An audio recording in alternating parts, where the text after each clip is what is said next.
Good evening, everyone. Welcome to the City of District Heights work session. I'm calling this meeting to order for October the 14th work session, and it is 7:00 p.m. The agenda for this work session has been posted online and in the clerk's office. First of all, I want to call this meeting to order. The agenda for this work session has been posted online and in the clerk's office. Do I have a motion to approve the agenda? Commissioner Harcourt moved to approve tonight's agenda. Could I get a second? I have a question before I Excuse me. give a second. So you had a chance to look at the agenda? I did. Okay, so once I put the motion out, what's your question? I wanted to ask about the, So it would be Section 4. discussion after I get a okay. motion Well, I'll to give second it. I second the motion. Any discussion or questions? Yes, thank you, Mayor. I wanted to ask about a recent entry, which was item number 4. I just got that one earlier today. From About the closed session. From the last meeting? No, the closed session regarding the personnel matters regarding the vacancy announcement.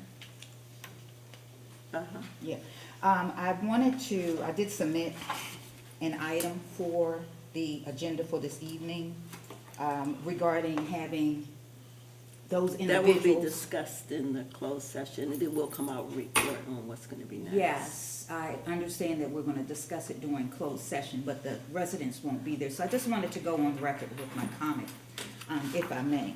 Continue, thank you. Well, I Mayor. vote no on the agenda. I didn't get my chance to vote. I vote no on the agenda. What, I'm sorry, what is, what? Well, what- I have a. Okay, I had a comment as well. motion about the agenda. Yeah, and I voted no. I was gonna explain my vote why I voted no on the agenda. So I haven't even gotten to the chance to ask for a vote. You asked for a motion to approve the agenda. And then I say, are there any questions? No, I'm voting no on the approval of the agenda. Am I not correct in voting no? I mean, I'm just trying to understand why. If I'm not mistaken, Mr. Commissioner, there wasn't a call for the vote yet. There was questions, it was asked for questions first. And then there'd be called for the vote for yay or nay. No, 'cause she made a motion We to did. approve the agenda, and Commissioner Jennifer asked, can she ask a question about it? But Harcourt, he voted in support of the motion. But And I still, didn't, you I didn't still- vote at all. Okay, so let me just say this, is that what was on the floor was the issue of the question. So No, the motion to approve the agenda was on the floor. But then it was followed by the question, if I'm not mistaken, right? It Yes. was followed by the Yes. questions, right? So 'Cause I we right didn't into do the all question. in favor. So, I did not right. do all. So Okay, then I was, that- okay, The culmination of the okay. vote was not Commissioner called for. Jennifer- Oh, okay, Right. gotcha, Because okay. she had a question about the agenda. Yes. Oh, okay, gotcha, So you do okay. have it open for any questions before I call for the actual vote. Okay, gotcha, okay, my bad, okay. What is going on? So if I can continue, please, I had submitted a agenda item for, the candidates since that did close on Friday. And I put in a request for an agenda item to add a conversation where all of those candidates could speak before the commission and the residents. And so I just want to make sure that that's going to be a part of discussion, that before a decision is made, that we will have those individuals speak before our constituents. Okay. Okay? So you would have been able to say that Mhm. before we close out the meeting. I said it Oh, now. A lot of people don't Well, hang thank around you. after the meeting, so I just Thank wanted you. to go on record now. Thank you, Mayor, for indulging me. So could I get so is there the motion is still on the table. It's been second. It's been second. And all in favor? Aye. Aye. No. Okay. Motion carries. Motion carries 3 and 1 no. Can I explain my vote? Am I able to explain my vote? No? It doesn't matter.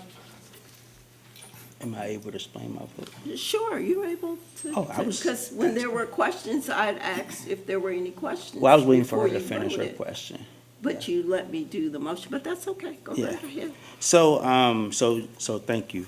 So just a matter of clarification.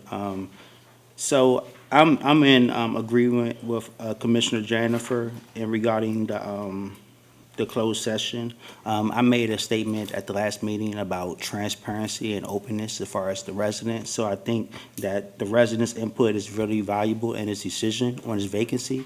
So I really suggest that we keep this open and transparent for residents to be involved in the process. So that's why I voted no, because I don't think that this deserves to be in the closed session. I think this conversation, this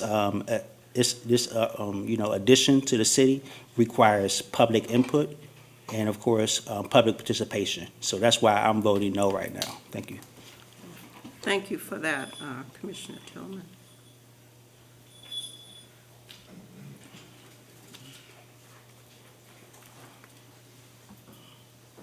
And just for the record, this is just preliminary because you do have people's personal information on these applications, and it is a vetting process.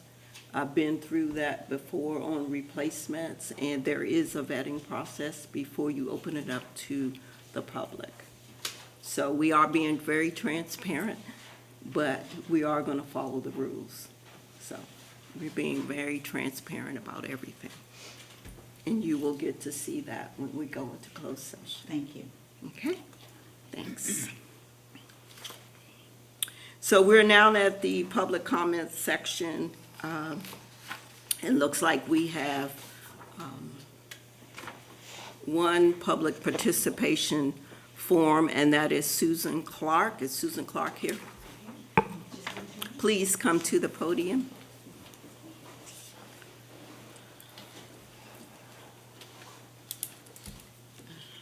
My name is Susan Clark. I live on Foster Street here in District Heights. And it looks like I'm following up sort of on the ongoing conversation.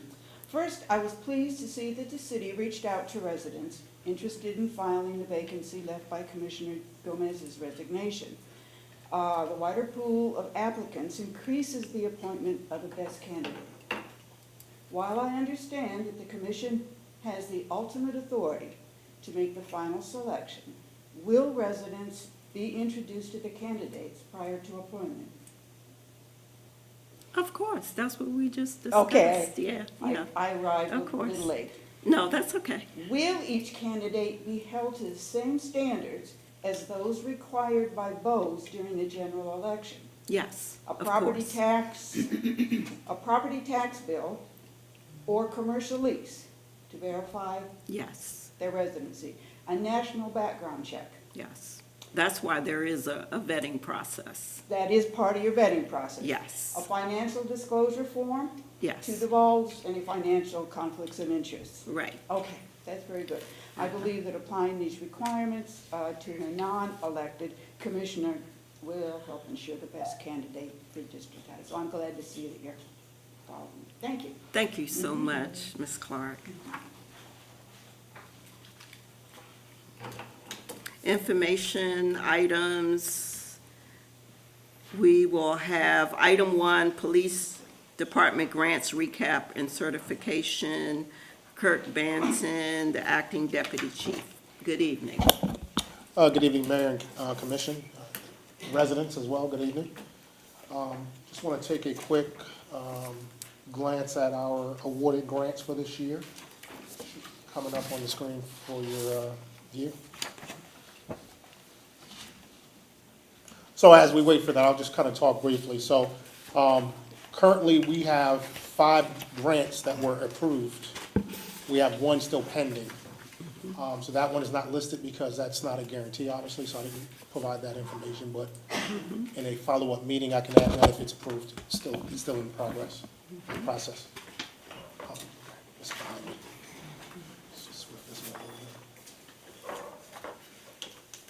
Okay, so talking about the 5 different grants, so we have the warrant apprehension grant, we have it for 21,000. We have the gun reduction grant here, that's gonna be 5,000, and we'll break them down shortly. Police recruitment and retention, that's $10,010. The SAP grant was one of the ones we talked about during our meeting. We actually was awarded with that grant, and that's for $111,002, excuse me. And then we have the police accountability, community, and transparency, that's $20,000. So I'll break each of those down. So the warrant apprehension grant is basically a grant for the city program, helps to apprehend offenders with outstanding warrants and recovery within the city. The program is designed to enhance public safety by conducting targeted warrant enforcement operations, focusing on individuals who have failed to appear in court, right, or has wandered off from the community supervision, right? We're talking about those parole and probation individuals. So some of the strategies that we have, and let me just preempt this by saying this is a grant that was put in by Chief Tarpley, and I'm simply just providing information that was directly from him and with the application and specifics. Next one. So brief strategy on that. So how we're deciding on how to best utilize the funds, right? So we're talking about scheduled monthly targeted enforcement operations aimed to at locally and apprehending individuals with active warrants within the city of District Heights. We're also looking at hotspot policing for those type of activities as well. Specific areas where violent incidences and warrants subjects congregate, right? We're talking about joint operations, which we're doing one tomorrow evening. We have a joint operation with Sheriff's Office, Prince George County, all of those entities as well throughout the county. Intelligence-led warrant operations, right? And also technology-assisted warrant tracking. Okay, so those are some of the things that we're looking at for that particular expenditures of that $21,000. So the next grant that we have is going to be the gun violence reduction, which is a $5,000 grant that was awarded to us. And this is helps to reduce illegal firearms and violent crimes within the city of District Heights. The program supports strategic enforcement efforts, data, improved patrols, and interagency cooperation, and to disrupt that activity, okay? So granted, when this particular one was, just go to, it's not the same thing. There we go. Keep going. One more? I think that's where I'm at. I'm sorry, Governor John, go ahead, keep going. 2 more. There we go. So this was submitted for more money, but we got $5,000. So that's going to directly impact how we spend that money, because $5,000, when you're talking about, looking at technology or even utilizing some of those resources like our joint operations, that money's going to go pretty quickly. So just keep that in mind as it relates to this grant. And again, so some of the strategic some strategies we have, obviously we're going to utilize Real-Time Crime Center, utilized by the Prince George County. Real-Time Crime Center is a hub for all of intelligence gathering and distribution throughout the county. Prince George County has one of the largest ones because it's within their county as well. We're Flock Safety. Flock is a camera system that is like a license plate reader that helps us gather some intel on operations that are real time. When I say real, like in that moment, it's not a delay. It's 30 seconds, but it'll give you that information relatively quickly. So as an example, if somebody comes into the city that's committed a crime and it's already broadcasted, we'll know it as soon as they hit the city limits or as soon as they exit the city limits. So it allows us to provide those resources, and also we can strategically get to that location prior, so that can reduce the vehicle pursuits, so it can reduce that citizen impacts. And again, Motorola technology, that's really upgrading some of our current technology, such as our radios, systems. Regional law enforcement agencies, again, that's that partnership that we talked about, which is the grant is really focused on, and community-oriented based organizations, right? That's getting into the community and looking at our community partners and seeing what we can do on that end.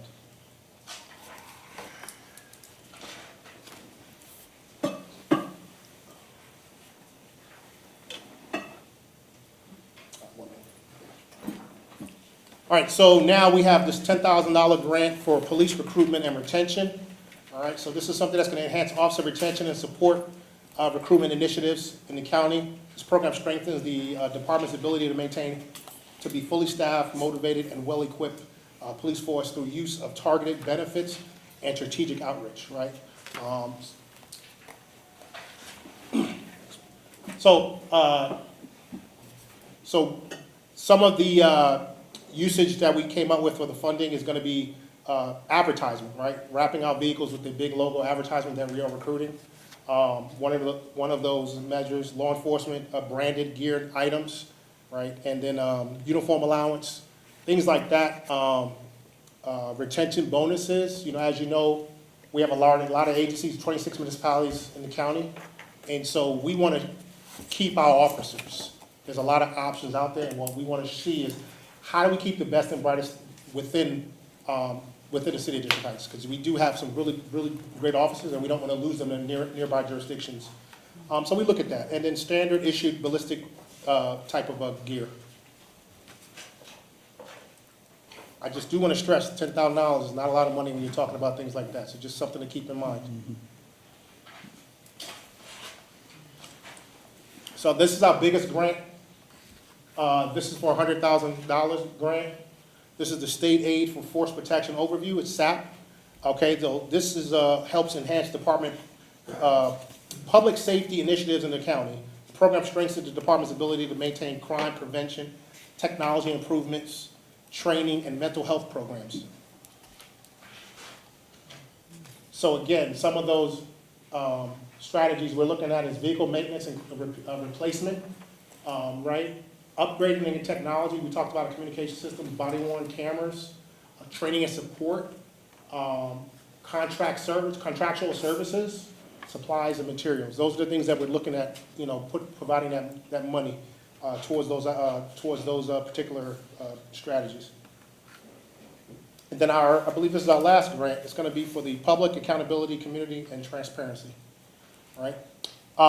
So this is a grant that's structured evidence-based professional development funding will support implementation of state mandated training programs, right?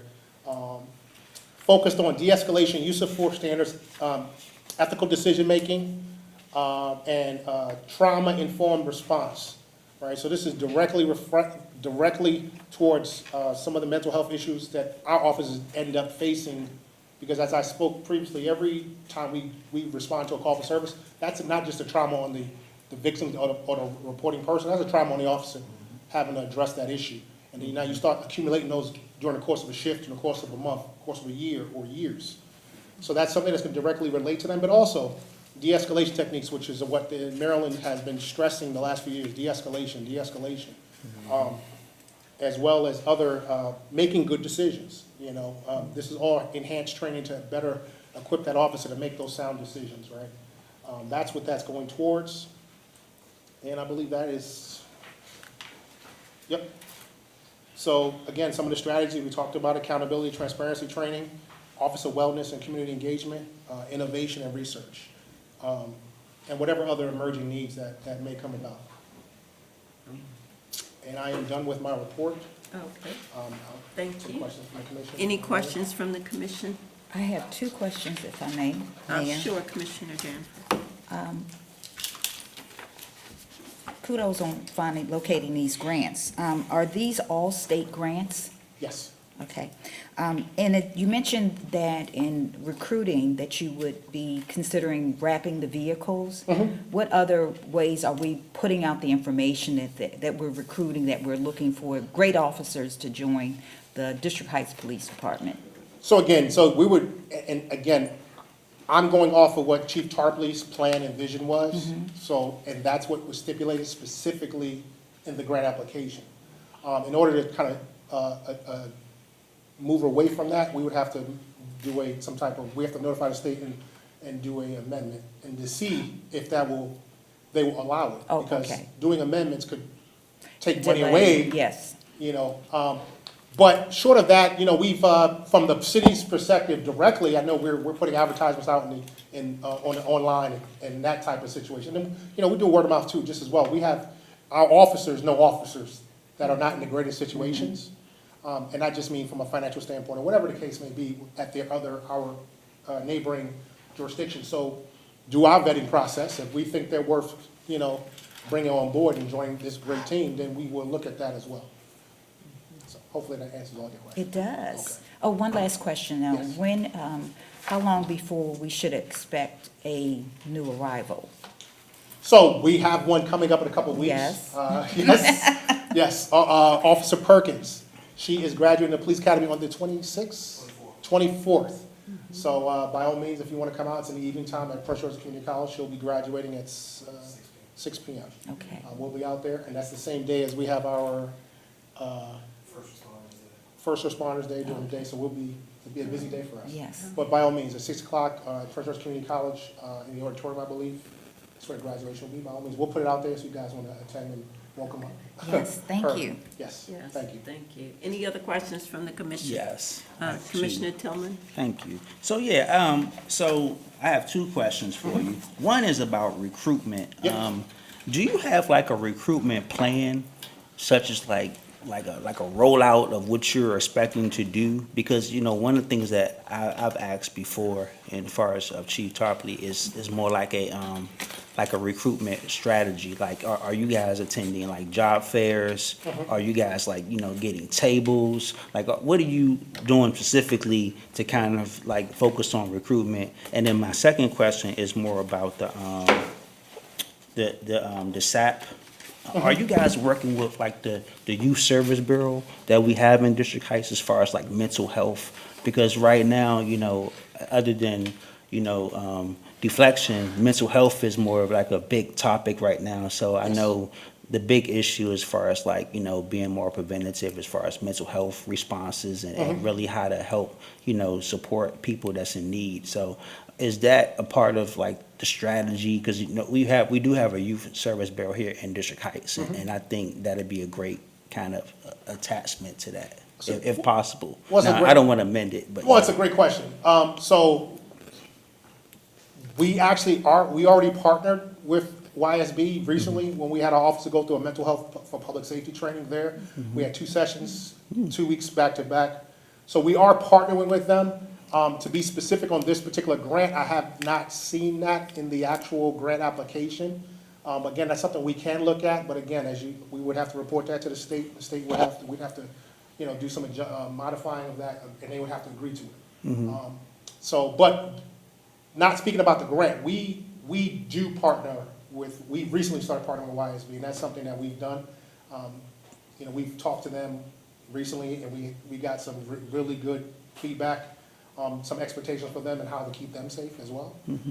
Something we really, we can talk offline, I can't talk about some of the security things. Oh, yeah, no, Yeah. I get it. As far as the other question, recruitment and retention, so we're not going out, so the Police Academy is a great resource because it's at a community college.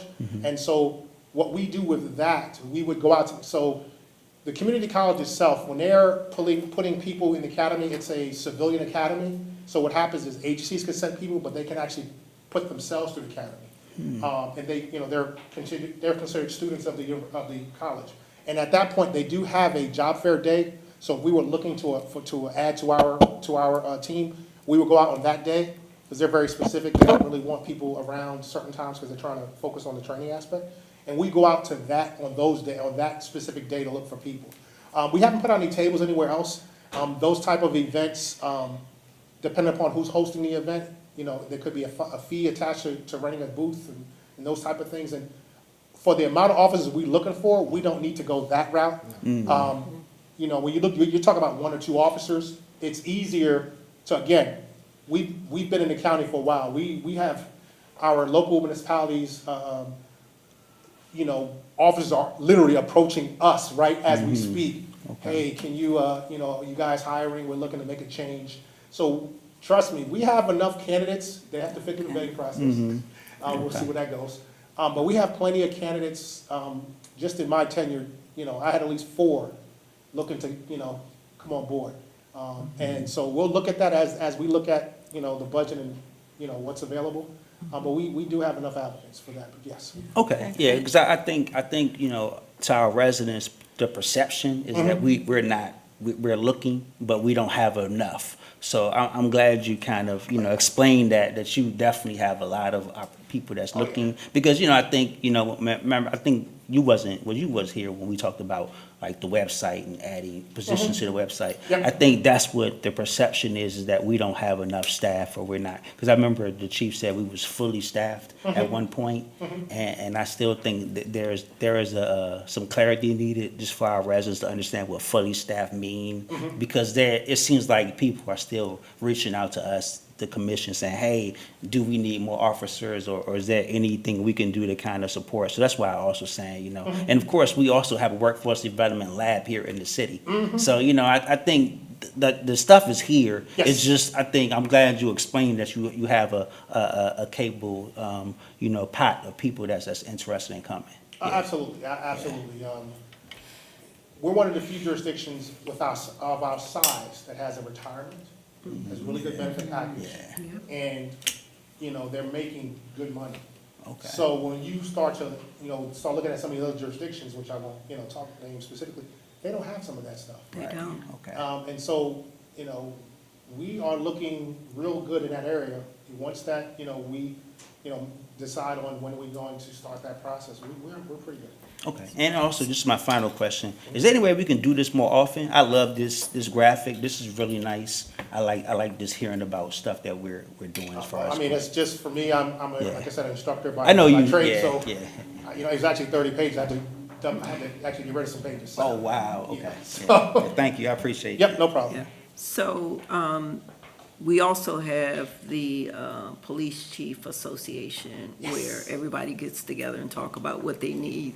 Yes, we do Yeah. that, I apologize, yes, I forgot about that, so. No, that's okay. We also, any type of openings or even training opportunities, whether it's from us directly, which is what we did with that last training, we put it out through the Chiefs Association who put it out, and we had a great number of folks from American University to Bowie City, Landover Hills came out and participated. So we do work with that's one of the first things we do, is we send notifications to the Chiefs Association, hey, could you put this opportunity out? And they do that very well. Okay, that's good. Also, with the grant opportunities, the funding does help our officers to stay here to work in our community versus moonlighting at night. Because you've seen municipalities, Yeah. maybe at BJ's and other places, where these officers have to moonlight to supplement their incomes. And so Correct. we are very blessed to have these grant opportunities to help keep our officers here and learning more about our community. Absolutely. And because that's another part of the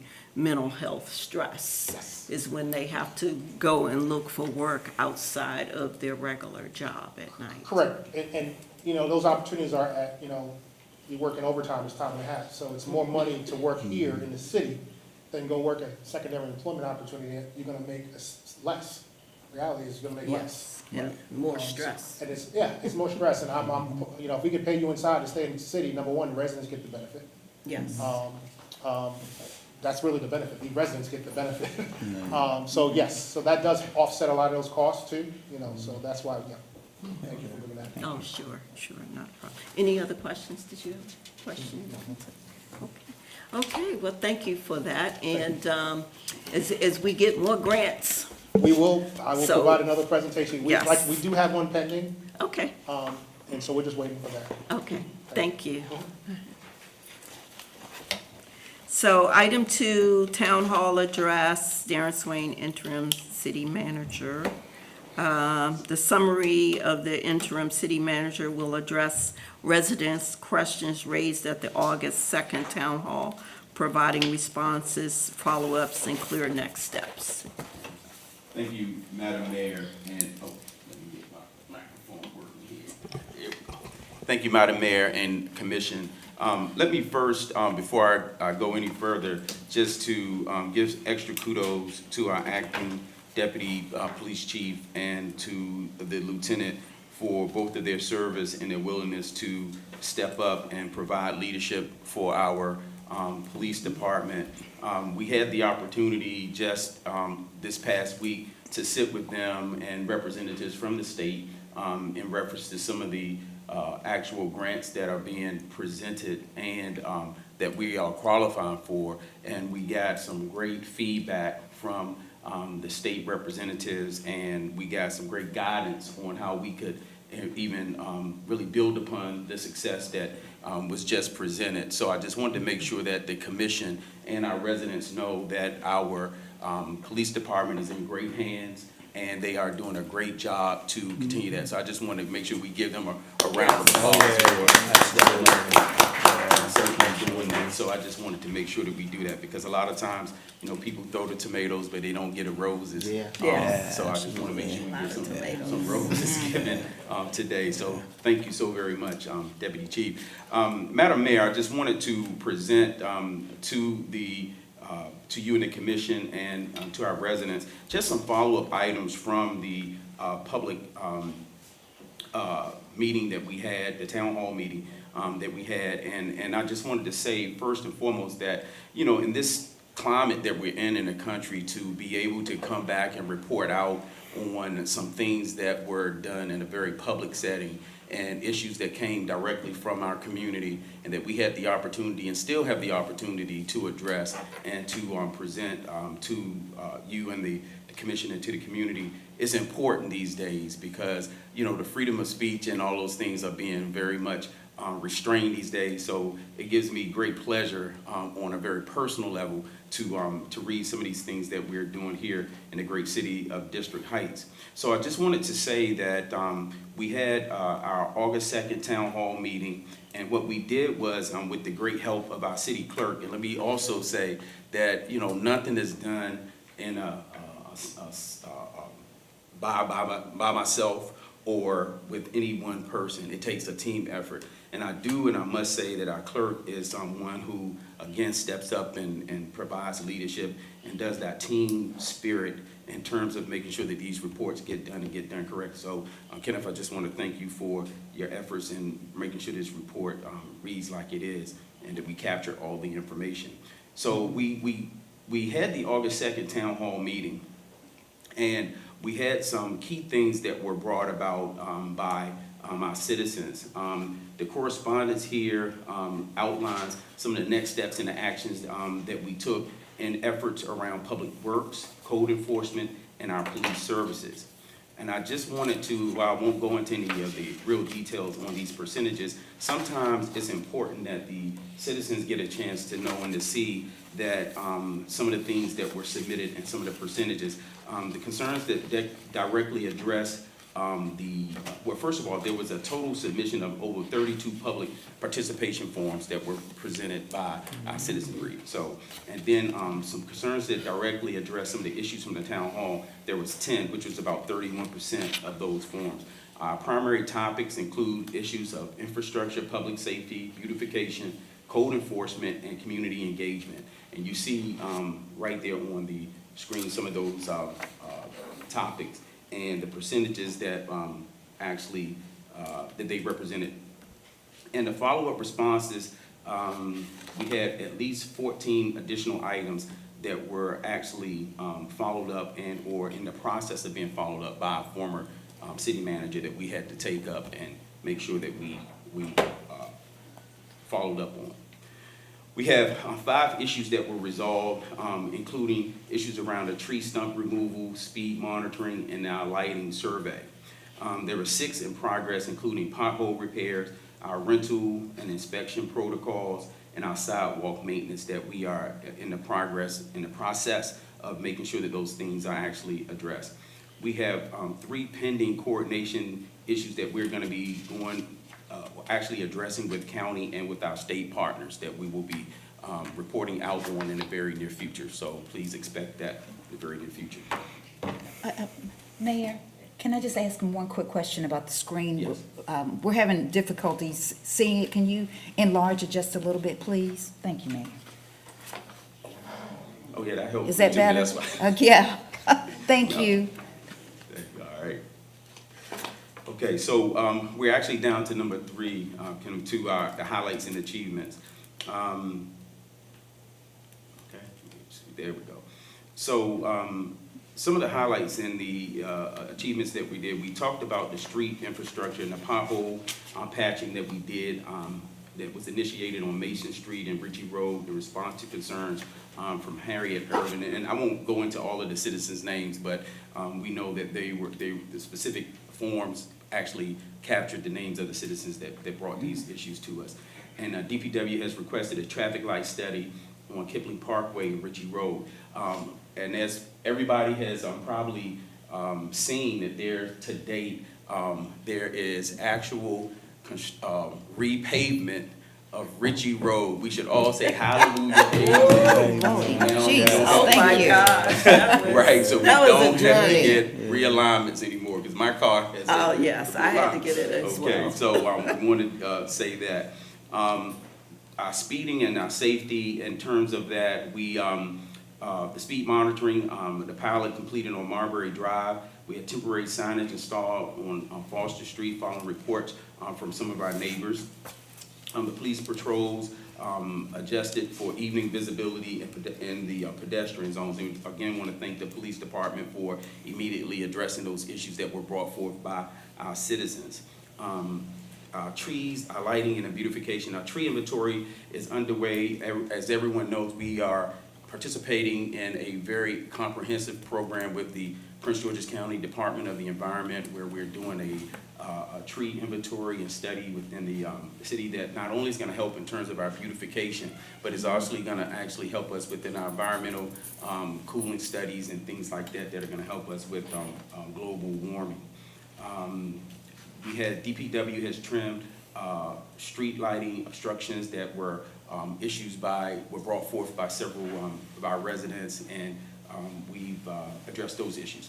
Our property and code enforcement, we have a new protocol drafted for short-term rental permits and occupancy limits. We wanted to make sure, this is important because one of the problems that a lot of communities are having now is that we have what we call that was brought to our attention, I think at our last meeting, about these ghost hotels where people are actually renting rooms and things of that nature.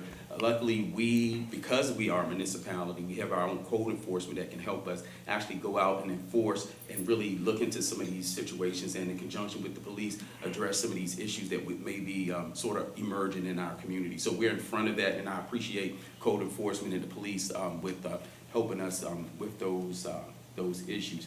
In addition to other issues with code enforcement, and while we will address and probably in a closed session, but do also know that we're in the process of bringing on additional code enforcement officers. That's one of our priority areas, to make sure that we bring on additional code enforcement so that we can keep that at the forefront, and we can prevent a lot of these things from emerging and becoming nuisance issues for us here in the great city. Community engagement, we have positive feedback from on our senior center operations. There are great things happening in our senior center. We plan to expand those operations. I know that Commissioner Tillman had put in a request and asked for information on the expansion and the continuation of the food program. We're actually in the process of negotiating those extensions of that program with Food for Thought. In addition, we are in conversations with the county on how do we get the food program with Prince George's County here with the city as well. One of the things that is slowing that up is that through the transition with leadership with the senior center, there were some holes that were not filled by the last director that we're filling now, in terms of people meeting certain qualifications for food handling and things on our end, so that we can actually renegotiate those conversations with the county, so we can complete and tie the ends on that whole process. So our Ms. Shanae Farmer is helping with that process now, so we should have some words on that within the next day or two, certainly by next week, on where exactly we're going to be on that. We'll be reporting that back to you, Okay. Mr. Commissioner. The Mayor's Office and Recreation planning the Marbury Court Neighborhood Resource Day in response to one of our citizens who brought the issue to us. So we're in the process of making sure that we take the city and the city functions and administrative functions out to our neighbors, so that everybody can feel a part of the city. Sometimes we have enclaves, as you very well may know, parts of the city who don't necessarily feel a part of all of what happens with the government for whatever reason. And so we want to take that away by actually taking some of the information out and creating opportunities for people to engage us in different ways. So I wanted to just to say that. Okay, I want to go down to several things, and these are some things that I wanted to talk about in terms of the staffing and the interworking of our government. As you all know, we're in this transitional state here in the city. One of the things that our executive team has done, we've taken the opportunity to be very intentional about how we are using city resources and how we're being staffed in a very right way so that we can address the myriad of issues that are facing the city and the myriad of needs that are here within our jurisdiction. So we're looking at the need for centralized tracking of so that residents' requests are more promptly and intentionally responded to. We're doing that. We're looking at to make sure that when the city has a responsibility for removing trees or issues on our property, the city's main property, we are looking to work with DPW and how we address those issues more intentionally, actually, and more effectively.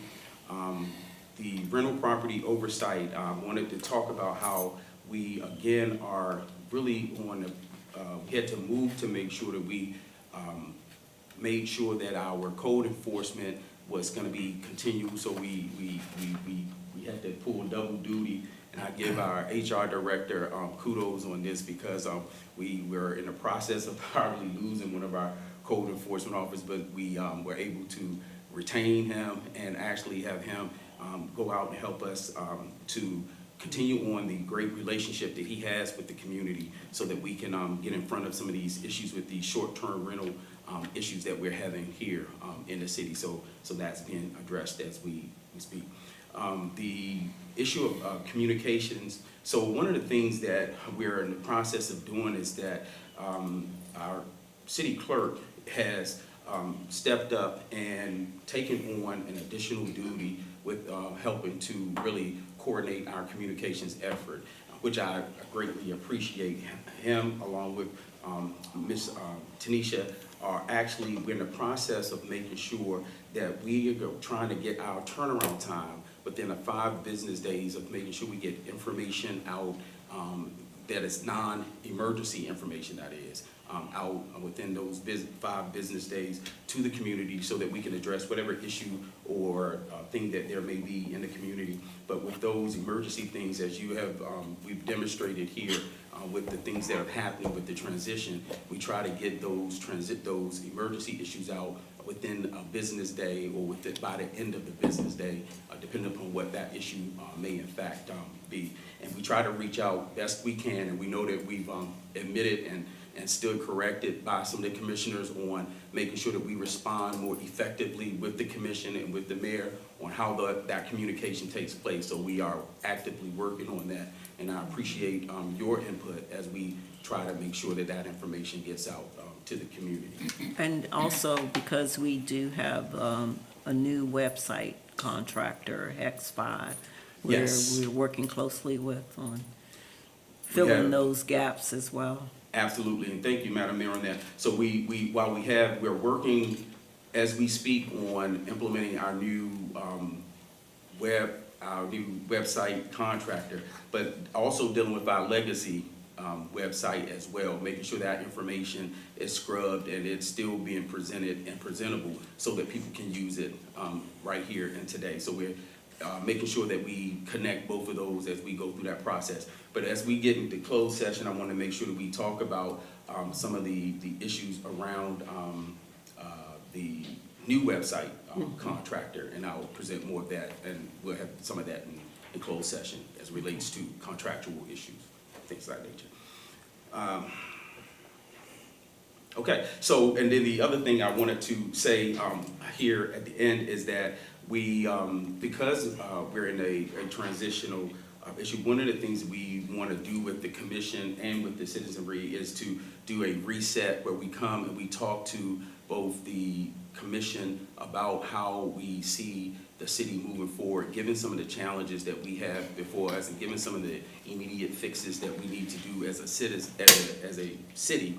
We want to talk and think through how we need to be more intentional with the resources that we have here in the city, as we rightfully and truthfully address the fact that there are going to be major financial headwinds that are coming our way from the federal, and I keep saying this, you're going to hear me keep saying this at every meeting, because while it just has not hit us directly yet, we will be getting some hits from the lack of resources that will be flowing down from the federal, that come to the state, that then comes to the county, that come to us.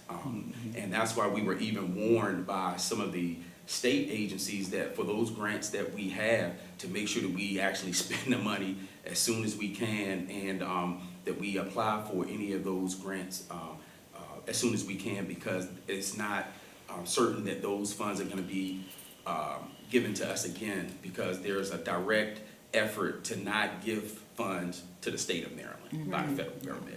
It's no secret. So we just want to make sure we stay in front of that, and that's why we're really working to right size our government and to right size our team, so that we can be nimble and still address and move forward and give the citizens the actual support that they need and the services that they deserve. Thank you. I think it was one other issue on the commercial vehicles. Yes. So, There was an issue with the commercial, and I think, if I'm not mistaken, and I don't want to speak out of hand, but I do know that that particular night, I don't know if Deputy Chief Batten would like to. So, so one of the things part of that education piece, we need to educate the residents on what's considered a commercial vehicle. yeah. So what happened is, even just because a vehicle is logoed with the name of a business, doesn't make it necessarily a commercial vehicle. It's determined by the weight of that vehicle, all right, and other factors. But specifically, just because it's logoed and has utility vehicles with the ladders and so forth on those vehicles, doesn't necessarily make it a commercial vehicle. However, we still addressed that issue because we did have a parking violation that we addressed that night. But part of that education, I know Lieutenant Waters, he stepped out, could speak on. We actually ended up, one of the vehicles that were out there, we addressed immediately. The other ones is more education-wise. It's not a commercial vehicle, so it's not just education on the alleged violator, but sometimes on the resident itself, letting them know what it is. So we did address that. Obviously, just continue conversations and continue monitoring to just make sure that they are still in compliance. Because even though it's not a commercial vehicle, it still has to abide by the laws of the parking laws in the city. So, thank you. Thank you for that. The other issue, I think, and I'm not sure, because I think we have addressed it with, is it the Department of Environmental Services on that streams, on both streams on both sides of Marbury Drive? Because I know we had an issue with the maintenance part. Yes, so one of the things that we're in the communications with the Department of Environment is how we secure grants in terms of fixing the infrastructure. As you can look over some of the bridges, you can see that the concrete structures that are designed to keep the water flow going down the streams and things have been, over the years, been eroded. So we're in the process of working with them, and that's one of the hits that we may take, because as we know that this federal administration has really cut back on a lot of those grants dealing with any type of environmental issues and infrastructure like that. And we're hoping that we could still get some of these grants that can help us redo those waterways in a way that can help us unclog them and actually help with our environmental issues. So we're in the process of speaking with the county and the state on those issues as we speak. So as far as the maintenance, do we still have resources to do that? On the native plants, the grass and all of that? Well, we don't have resources ourselves. The county has resources that we're reaching out to them in terms of how we can get through this partnership we're doing with the Department of Environment to help us with that here in the city. So when we had the International Church here on the cleanup, we were appalled, people are still dumping items in our streams. I mean, we had a truck bumper, I mean, we had bicycles.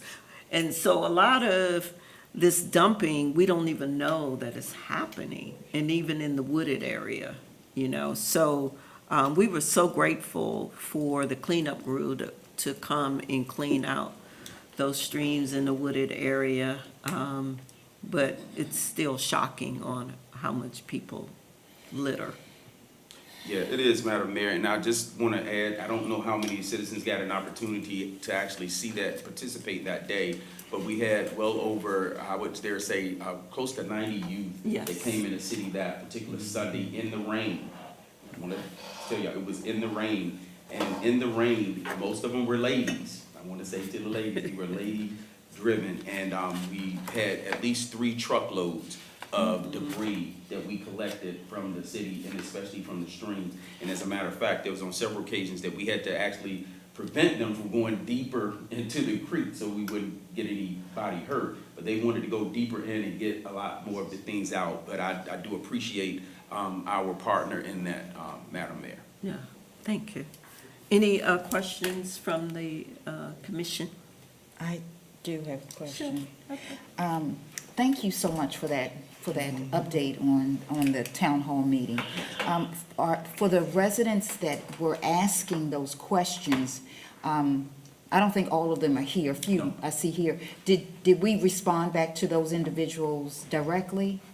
We responded back to some of them directly, but we have not responded back to all of them directly because some of their issues are still in process of Okay. being corrected. Okay. I think that some of this information might be helpful to other residents that either weren't at the town hall. Is there a way that, I guess at the end of this, we can type something up real nice and neat and put it on the website, like? Yes, so that's why I said the connection between the legacy website that we have now and the new one. We're in the process of making sure some of this information is actually listed, but in addition to that, we're gonna use the Herald as the communication tool that it is, and we'll make sure that some of this information, to the extent we'll probably redact, names of neighbors, but certainly put the information in there, the actual answers to some of the issues that were addressed. Okay. And one final question, which wasn't on your report, and it wasn't a part of the town hall, but Yes. since we have Mr. Banton here, I wanted to just ask one quick question about the stoplight signs. I know that there was a period of just warnings. Has it gone in place now where you're actually getting a ticket when you're going through those Yes, stop signs? so our stop sign enforcement program is in full effect. The 38 window, we started issuing citations in early September. So yes, it is, and we'll probably have a report next month, because the first month is usually where you don't really see the dividends until it's really up and running, so we'll probably have that for October. And I just had Avio, I think they were here today, I met with them today. And they gave us some numbers that we had to look at and it was astonishing. I know. Yeah. We saw. Some of us can attest to that Yeah. they're Yeah. working. Yeah. Yeah, because I'm seeing that people are behaving out on the streets on these stop signs, so I was like, this must be, they getting some real tickets now. So we need to tell our residents, we have 6 of those stop sign cameras within Yeah, the they work. residential areas, not Marlboro Pike. Within the residential areas. And when you leave Town Hall, there is one over there too. So we want to tell our residents, and it's 6 cameras, 6 stop signs. And that doesn't mean we won't get more, but right now we have 6. So please be mindful. It is a method to curb behavior. Yes. Yes. Yes. And if that doesn't work, then there's a citation that hopefully will curb behavior. So we don't want that. We want our residents to stop. We have a lot of residents that enjoy walking. We have one in here now, I see her all the time. And we want to make sure that they are safe doing such. So, thank you. Thank Yeah, you. thank you. Is that, Yes, that was it, Mayor. okay, anyone else have? I do, and just to add, I had a great meeting, I was here earlier today. I'm trying to make silver linings out of the government shutdown, so I spent a great portion of my day meeting with AC Banton and Lieutenant Waters. But one of the things that I got to discuss with our acting city manager, Swain, is that we have to, with these headwinds of the budget, we're not going to have this money, is to reimagine our programming. And one of those considerations is our Thanksgiving holiday, and to possibly change that from these individual a la carte holidays to maybe just a single holiday celebration. And that's something for the commission and the community to start wrapping their arms around. Instead of these individual Mother's Day, Father's Day, to think about a family or a District Heights family reunion type of celebration, so that we're gonna have to save money. We're not going to be able to afford these things. And again, we're residents, we're homeowners here, several of us are. None of us have the stomach to raise property taxes. We don't have the budget for it. We know you don't have the budget for it. We want to do everything within our power not to do that. But that means that we're going to have to give things up. And things are going to have to change. But we still want to have nice things. Yes. And we still want to ensure that we maintain a sense of togetherness and community. It's important that during these times, when people are filled with anxiety, and there are so many people walking around filled with rage and anger, that there are people who thrive in a sense of community and kindness and joy, and we want to make sure that we put on programming for them. So we still want to make sure that we have an inclusive and community-based environment for those people. And so if it means that we have to, shift and change our environment, what we used to do, because the only constant in life is change. That's the only thing that's constant. Things change. We can no longer look at our lives through a lens of nostalgia, because even that was false. It was not better back then. It was a lie. Otherwise, we wouldn't be where we are now, because we are exactly where we are because of nostalgia. Right? And so I hope that, we prepare ourselves. It's going to be some difficult decisions that we're going to have to make. And I hope that, some of you watching know that these decisions that we have to make, we don't take these decisions, and we don't take these places that you put us lightly. We don't do these, these are hard decisions. Yeah. And so we just hope that I'm grateful to be here. Yeah. But also, these are difficult. Yeah. So I want to add to that, why we always seek for partners, because they also bring revenue to us to help us continue what we've been providing. At this time, I just don't want people to be unkind to our partners, because they don't have to give us anything to the city. We are very fortunate, and when we look at it, when I even go by the senior center on Mondays and Wednesdays with the meals and what comes with that, because people are lonely, and people come to the senior center to be a part of a community, and they love being a part of it, and we love providing it for it, but we know we can't do it all. So I just want us to think about the changes. We're trying to do the best we can, but we can also use some help. That's right. And we are welcome to the help. It's true. And with that, and I'm glad you said that, because there's a focus on mental health. And there's a loneliness epidemic out here, and people are hurting. Can I make a People are hurting, and I just want to say that. I want to remind people are hurting. And people will not tell you that they are hurting. And, you know, we are so quick. It's very quick to anger and very quick to judge, not so quick to be kind. It's very quick to do that. You can go to a restaurant 1,000,000 times and have a great meal, and you can gatekeep and never tell anybody that that's a great restaurant. You can get food poisoning one time, and you're all over social media telling about how horrible that restaurant, and close that small business owner's restaurant down to no fault of their own because he got a bad batch of tomatoes. Wasn't his fault, and you shut that man's restaurant down. And that's what we do to people. We destroy them, we destroy their livelihoods over one bad thing. We discount the 99.9% of kind and good things that they did because of 0.001% of things that you don't agree with. And they're making decisions for 6,000 people. And that's not a them problem or a them issue, that's a you issue. That's something that you have to look inward. That's a problem with you, not a problem with them. And so I want us to just think about the environment that we are in as a community, as a people. Mr. Swain said something that's important. We have an entire administration, a president, that has taken Maryland and said that we are going to destroy your state.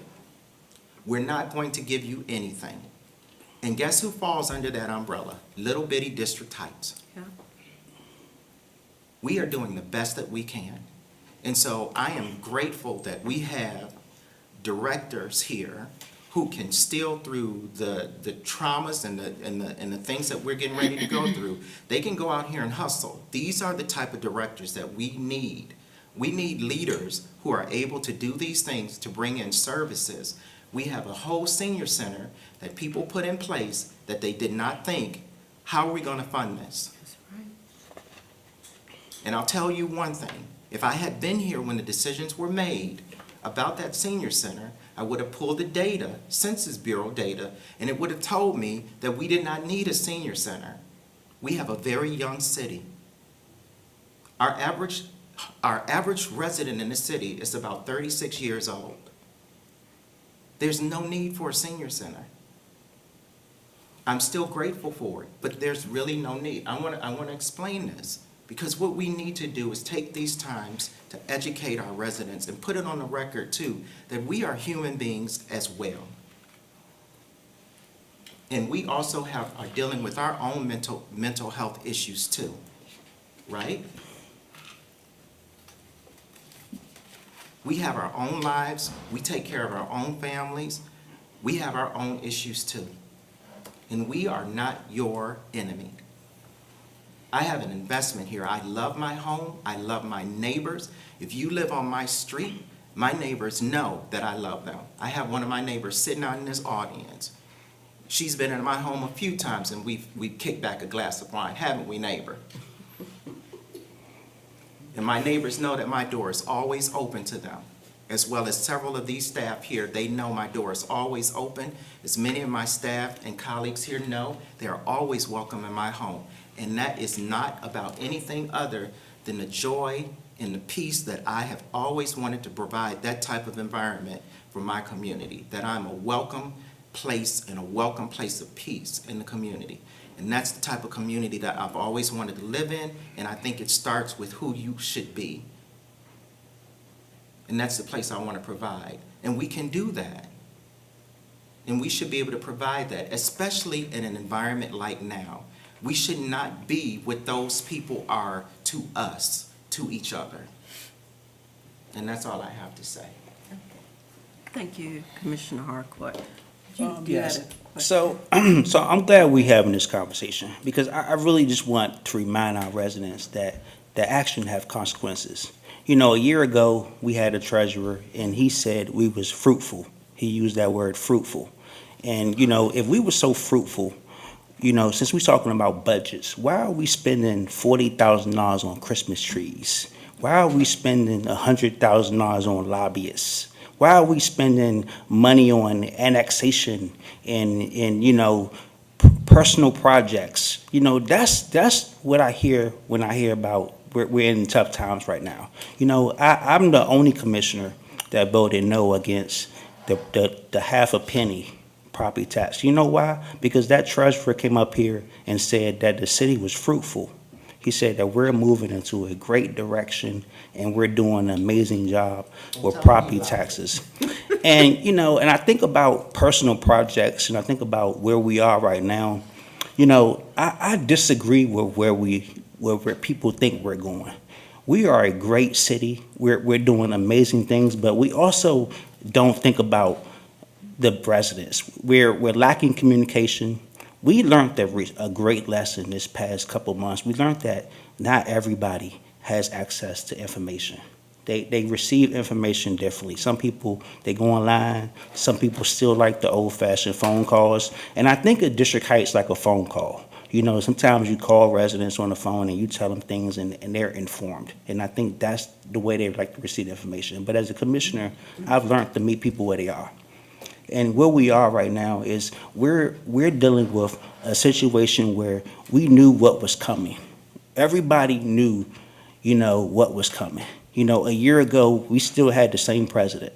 We knew those issues were happening, but we did not prepare. We had the ARPA money. We invested in the community. We did a great job. But at the end of the day, we should have invested smartly.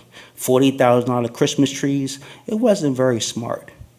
And I think about where we should be right now. And since we're talking about budget and mental health, I have a mental health issue here because a lot of times when I'm hearing stuff for the first time from my own colleagues, that's my mental health. I never really get the information that I'm shared with at this very moment. A lot of times when I look at the agenda, I say, oh, wow, I should have known that. But hey, that's my mental health. So, I want to salute us for being great, and making things happen. But I also want to remind the residents that, it's a tough job making decisions on behalf of you.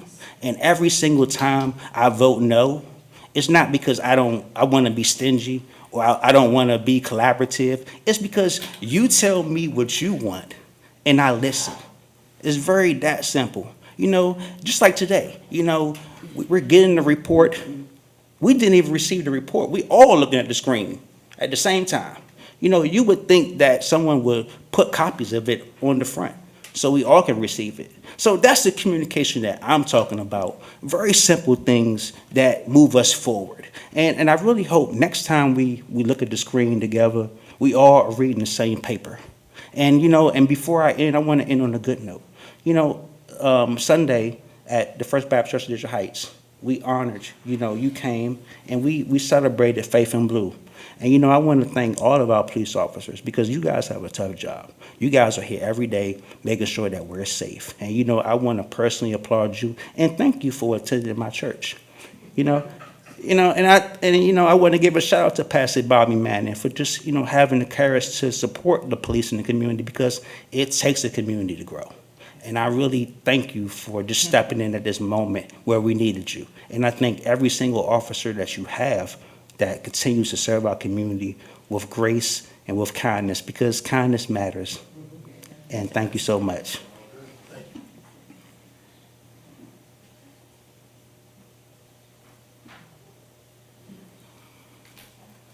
Yes, thank you, Acting Deputy Chief Kirk Banton, because we were there at 9 o'clock at the church where you were honored and our police, and at the 11 o'clock service with the state's attorney and the chief of police. So, yeah, it was really a great Sunday for Faith in Blue, and I appreciate you coming out and being a part of that. And thank Bobby Manning, the pastor of the First District, the Heights, I'm sorry, I keep saying the old name, the Heights, for inviting us. So, thank you. So at this time, could I get a motion, because we have reached the closed session item regarding, We had something else. did we have something else? Yes, ma'am, the retreat. Oh, the retreat. Oh, you want to talk about the retreat. I'm sorry. Thank you, Madam Mayor. And what I wanted to say is just really echoing what we said earlier. We want to do a reset with the commission about where we are, to give us an update as to what's happening during the course of the transition, and then get the commission's input on how we're going to take the next steps to make sure that we right-size the city and move forward on one accord. And we want to do that and have that conversation once we get the full commission on board and have that conversation moving forward. So I didn't want to propose anything until after we went into closed session. We did those things needed to bring the new commissioner on board and have those things done accordingly. Okay. All right, thank you, Mr. Swain. So we are now reaching the closed session regarding contractual personnel matters. The commission will convene in the closed session to discuss personnel matters related to Ward 2 vacancy, including consideration of potential candidates for appointments and announcement during one of our meetings. So could I get a motion to go into closed session? I'll take care of that. I, Commissioner Janifer, move that the city commission enter into closed session to discuss personnel and administrative matters related to the Ward 2 vacancy pursuant to Maryland General Provisions Code Section 3-305B1 and Section 3-305B4. Could I get a second? Commissioner Thomas, second. All in favor? Aye.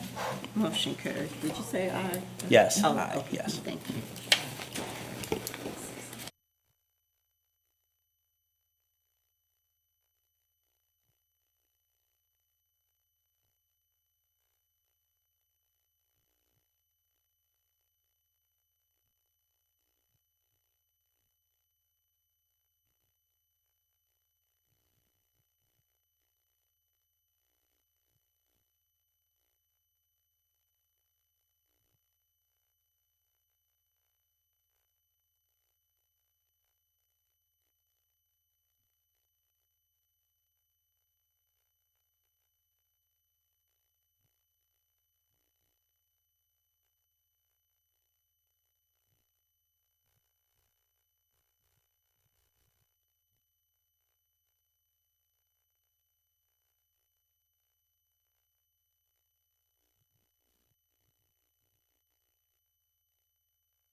Good, okay. The commission has reconvened in open session following a close discussion on contractual and personnel matters related to the Ward 2 vacancy. From this closed session, we have 2 candidates that emerged from our discussion, and at this time, they will be speaking at our next work session on October the 28th, as we introduce them once they have completed the vetting process with all of the related materials that are requested. We also voted on Chris Lawson in surety, our HR manager consultant, on his renewal of his one-year contract with the city. And at this meeting of the closed session, myself was present, Commissioners Harcourt, Jennifer, and Tillman, the interim city manager Darren Swain, the city clerk Kenneth Warren, and the HR consultant Chris Lawson. Do we have any comments or questions before I ask for a motion to adjourn our meeting? Oh, I do. When is our fall festival, Trick or Trunk Fall Festival? Is that October? 31st. 31st, so we 31st. have another time to announce it as well. Okay, all Yeah. right, cool. Yeah, but that's October the 31st. All right, just It's our wanted to trunk or mention that. treat. Trunk or treat is supposed to be And a some lot other of fun. activities, fall festival. Yeah. So we will be updating the residents on more information. So the trunk or treat is usually out in the parking lot. And then we have some other activities because we're partnering with District Heights Elementary School, and they are having a petting zoo, and there was some other activities that they're adding. So it should be bigger and better. And I also know we have a coat drive going on in the senior center. Yes, it's So- one of the locations for cultivating unlimited talent and in-style. So every year, they do it twice a year, coat drive and additional book bags. So we're accepting coats, and there is a box in the seniors. And what's the age range for the kids? So it's elementary schools, we're still focusing on the Elementary elementary. kids, okay, just wanted to mention Are that. they Yes. wanting new or gently used? New. Okay, all right. New coats, The coats, is it for kids or for? Elementary. elementary age. And it's kids. kind of hard to size them up now these days, right? Yeah. So, You said new or gently? new. Just new, New. yeah, and that's a New. box in the senior building. Yes. Little Yes. kids, yeah. Thank you. Did you want to make Yes. an additional announcement? Yes, Madam Mayor, and that's to support our feeder elementary schools. That's in District Heights, North Forestville? North Forestville, and Longville. Longfields. Oh, I'll go pick up a few tomorrow. Any other announcements before I call for a motion to adjourn this meeting? Okay, could I get a motion to adjourn the meeting? Commissioner Jennifer, I move to adjourn the meeting. Could I get a second? Commissioner Tillman, second. All in favor? Aye. Motion carries 3-0, and good night, everyone. The meeting has been adjourned.